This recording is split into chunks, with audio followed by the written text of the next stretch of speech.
నమస్తే. Welcome to VSP Telugu audio novels or కథలు. కథా శీర్షిక దూరపు కొండలు నునుపు.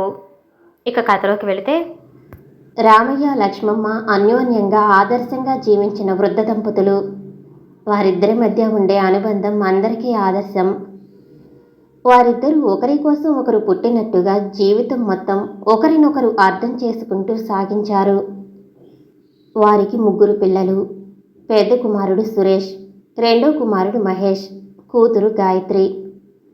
3 తల్లిదండ్రుల ఆశీర్వాదంతో ఉన్నత విద్యలు అభ్యసించి మంచి ఉద్యోగాల్లో స్థిరపడ్డారు. వారి పెళ్లిళ్ళు కూడా మంచి కుటుంబాల్లో జరిగాయి. అమ్మా నాన్నల మీద పిల్లలకెంత ప్రేమో వారి మాటలే చెబుతాయి. అమ్మా, నాన్న, మేమున్నాం కదా, మీకు ఏ కష్టం రాదు అని. ఈ మాటలే రామయ్య లక్ష్మమ్మ హృదయాన్ని సంతోషంతో నింపేవి. ఇద్దరూ గర్వంగా తమ పిల్లలను చూస్తూ మన జీవితమే సఫలం అని అనుకునేవారు. ఒకరోజు రామయ్య లక్ష్మమ్మ భవిష్యత్తును గురించి ఆలోచిస్తూ కూర్చున్నారు. ఇక పిల్లలందరూ స్థిరపడ్డారు. ఇక మనవలు, మనవరాళ్ళు, పిల్లలు అందరూ తమ తమ జీవితాల్లో ముందుకు సాగుతున్నారు. ఇంట్లో అందరూ ప్రేమగా, గౌరవంగా చూసుకుంటున్నారు. కానీ రామయ్య గారు మనసులో ఓ సందేహాన్ని దాచుకోలేకపోయారు. మన వాళ్ళు ఎంతో ప్రేమగా చూస్తున్నారు, కానీ మనం ఇలాగే జీవితాంతం వారిపై ఆధారపడి ఉండాలా? మనం స్వేచ్ఛగా ఉండాలనిపించటం సహజమే కదా అని అన్నారు. లక్ష్మమ్మ గారు కూడా ఆ మాటకు తలూపారు. అవునండి, పిల్లలు ప్రేమగా చూస్తున్నారు, కానీ మనం వాళ్ళ జీవితాల్లో భారంగా ఉండకూడదు అని. ఇద్దరూ నిశ్చయించుకున్నారు, మనిద్దరం వృద్ధాశ్రమానికి వెళ్ళిపోదామని. పిల్లలు ఈ నిర్ణయాన్ని వినగానే షాక్ అయ్యారు. ఇంట్లో అన్ని సౌకర్యాలు ఉన్నాయి, ఎవరు ఏ ఇబ్బంది పెట్టడం లేదు, మరి వృద్ధాశ్రమానికి ఎందుకు వెళ్ళాలి అనుకుంటున్నారు అని వారంతా ప్రశ్నించారు. కానీ రామయ్య గారు నవ్వుతూ అన్నారు, మనకు మనం ఉండే స్వేచ్ఛ కావాలి. పిల్లల ప్రేమ తప్పు కాదు, కానీ మనం మన జీవితాన్ని మనమే గడపాలి. లక్ష్మమ్మ ముసుగులో కప్పిన భావోద్వేగాన్ని దాచుకుంటూ తలూపారు. ఇది మా ఇద్దరి నిర్ణయం, దయచేసి అర్థం చేసుకోండి అని అంటారు. ఇంకా పిల్లలు ఒప్పుకోవటానికి ఇష్టపడకపోయినా రామయ్య గారు మాత్రం తన నిర్ణయాన్ని మార్చుకోలేదు. రామయ్య లక్ష్మమ్మ వృద్ధాశ్రమానికి చేరుకున్న రోజు మనసు ఉత్సాహంతో నిండిపోయింది. కానీ మనసులో ఒక రకమైన బాధ. ఇదొక కొత్త జీవితం, కొత్త అనుభవం. పిల్లల ప్రేమను వదిలిపెట్టినా స్వేచ్ఛగా తమ ప్రపంచంలో జీవించాలనే ఉద్దేశంతో ఇక్కడ అడుగుపెట్టారు. ఇదిగో, మనం ఎవరిపైనా ఆధారపడకుండా మన మనసుకు నచ్చినట్టు జీవించవచ్చు. రామయ్య గారు కాస్త ఉత్సాహంగా అన్నారు. లక్ష్మమ్మ గారు కూడా చిన్న చిరునవ్వుతో తలూపారు. కానీ ఎప్పుడూ లేనిది పిల్లలను విడిచిపెట్టి వచ్చాము అన్న బాధ ఉన్నా పైకి మాత్రం మామూలుగా ఉన్నట్లు. అవును, మనం ఇక్కడ కొత్తగా స్నేహాలు చేసుకోవచ్చు, కొత్త జీవితాన్ని ఆస్వాదించవచ్చు అని అంటారు. మొదటి రోజుల్లో నిజంగానే వారి ఆలోచనలన్నీ నిజమైనట్టే అనిపించింది.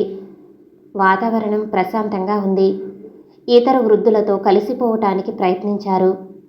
అక్కడ ఉన్న ఇతర వృద్ధుల అనుభవాలు వినిపించారు.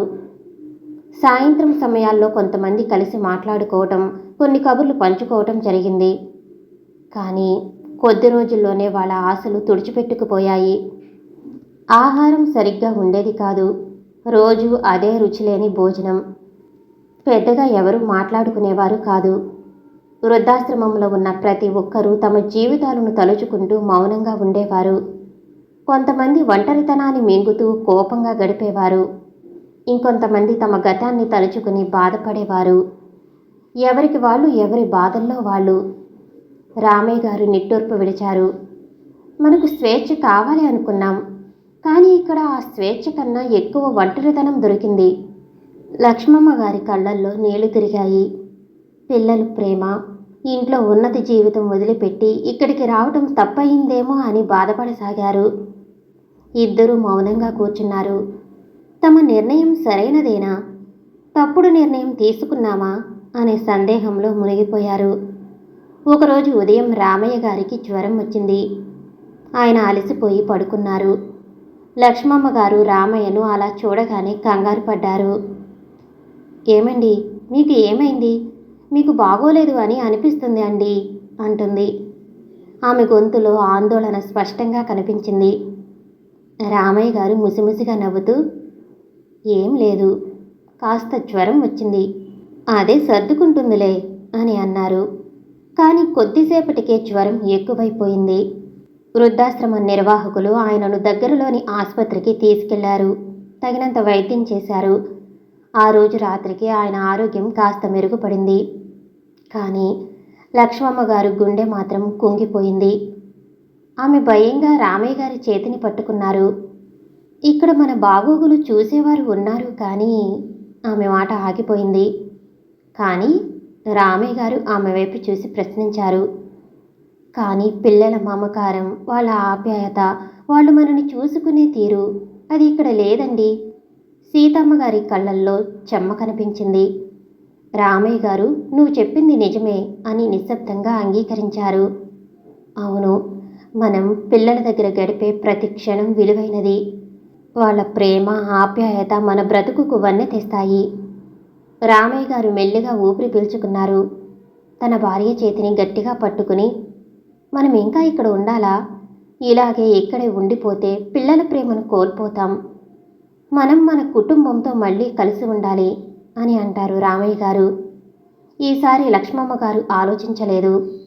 ఆమె అంగీకారంగా తల ఊపారు. తన భర్త చెప్పిన మాట ఆమె హృదయానికి దగ్గరగా అనిపించింది. రాత్రంతా ఇద్దరికీ నిద్ర పట్టలేదు.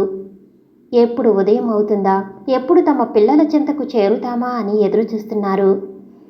రాత్రంతా ఓపికగా ఎదురుచూసిన రామయ్య, లక్ష్మమ్మ ఉదయం తొందరగా నిద్రలేచారు. వృద్ధాశ్రమ నిర్వాహకులకు కృతజ్ఞతలు చెప్పి వారి పిల్లలకు ఫోన్ చేశారు. నాన్న, అమ్మ, మీరు తిరిగి వస్తున్నారా?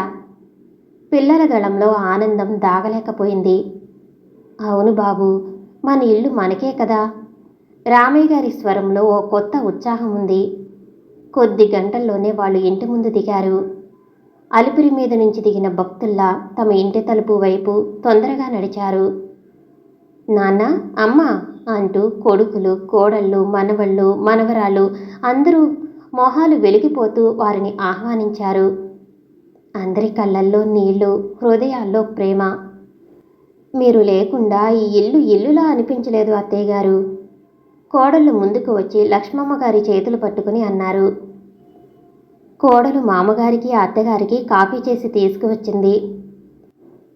పిల్లలు రామయ్య గారిని గట్టిగా ఆలింగనం చేసుకున్నారు. తాతగారు, మమ్మల్ని వదిలేసి ఎలా వెళ్ళారు? మేము మిమ్మల్ని ప్రేమించడం మర్చిపోయామా అని అడిగారు. రామయ్య హృదయము ఉప్పొంగిపోయింది. ఆయన తల ఊపుతూ చెప్పారు, స్వేచ్ఛ గొప్పది, కానీ ప్రేమతో కూడిన బంధం మరింత గొప్పది అని. ఇకపై ఎక్కడికి వెళ్ళాం. మీ ప్రేమే మాకు అసలైన ఆనందం. లక్ష్మమ్మ పిల్లల చేతులను గట్టిగా పట్టుకుని ఆనందంతో నవ్వారు. ఆ రోజు ఆ ఇంట్లో వెలుగు మామూలు కాంతి కాదు. పెద్దలు తిరిగి రావటంతో ఆ ఇంటికి అసలైన అర్థం దొరికింది. ఇప్పుడు ఇది నిజమైన ఇల్లు.